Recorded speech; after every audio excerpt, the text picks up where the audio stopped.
কোন ধরনের credit card ব্যবহার করা জায়েজ হবে কিনা, ব্যাংকের ক্রেডিট কার্ড ব্যবহার করে এয়ারপোর্টের ফ্যাসিলিটিস ভোগ করা ইসলামের দৃষ্টিকোণ থেকে ব্যাখ্যা করলে ভালো হয়। জেনারেলি ক্রেডিট কার্ডগুলো যেই পলিসিতে ক্রেডিট কার্ড ইস্যু করে সেটা আসলে সুদের ভিত্তিতে হয়ে থাকে। অর্থাৎ ক্রেডিট কার্ড ব্যবহার করে আপনি যা কেনাকাটা করবেন নির্দিষ্ট সময়ের ভিতরে যদি আপনি পরিশোধ না করেন তাহলে সেক্ষেত্রে আপনাকে সুদ দিতে হবে।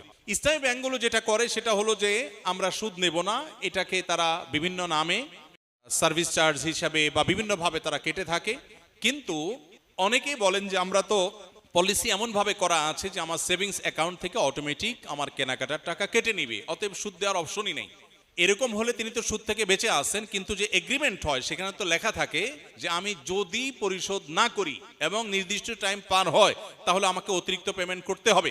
এটা আসলে সুদের চুক্তি, এই জন্য এটা আসলে জায়েজ হয় না। এখন যদি কোনো ব্যাংক এরকম শরিয়ার সব শর্তগুলোকে মেনে কার্ড ইস্যু করতে পারে, সুদের ধারে কাছেও না থাকে, তাহলে সেটা জায়েজ হতে পারে, কিন্তু এটা সুদূর পরাহত। আমি আমার বন্ধুদের প্ররোচনায় পড়ে জিনার মতো কাজে নিজেকে জড়িয়ে ফেলেছি, নাউজুবিল্লাহ।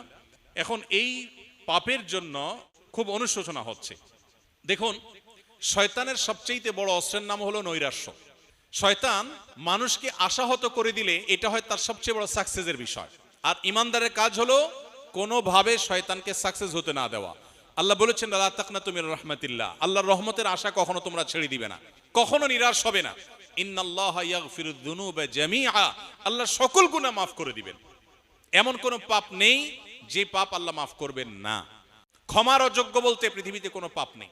শিরকে আল্লাহ মাফ করবেন না যে কোরআনে বলা হয়েছে, এটারও ভুল মিনিং আমরা অনেকে জানি। এটার সঠিক মিনিং হলো পৃথিবীতে যদি কেউ শিরক করার পরেও তওবা করে, ফিরে আসে, অনুশোচনা করে, আল্লাহ মাফ করে দেন। যদি শিরক নিয়ে মারা যায় সেটা মাফ হবে না। অতএব জেনায় লিপ্ত হয়ে গেছেন কোন তরুণ, নিজের পাপ বুঝতে পেরে আল্লাহর কাছে ক্ষমা প্রার্থনা করেছেন, আর কখনো সে পথে ভুলেও পা মারাবেন না এই মর্মে সংকল্প করেছেন, এই কাজগুলো যদি কেউ করেন আল্লাহ তাআলা নিঃসন্দেহে তার গুনাহ মাফ করবেন। এবং আল্লাহর প্রতি সেই আত্মবিশ্বাসে আস্থা থাকতে হবে। বিধায় হতাশা নয়, বরং আল্লাহর প্রতি আত্মবিশ্বাসী আমাদের থাকতে হবে।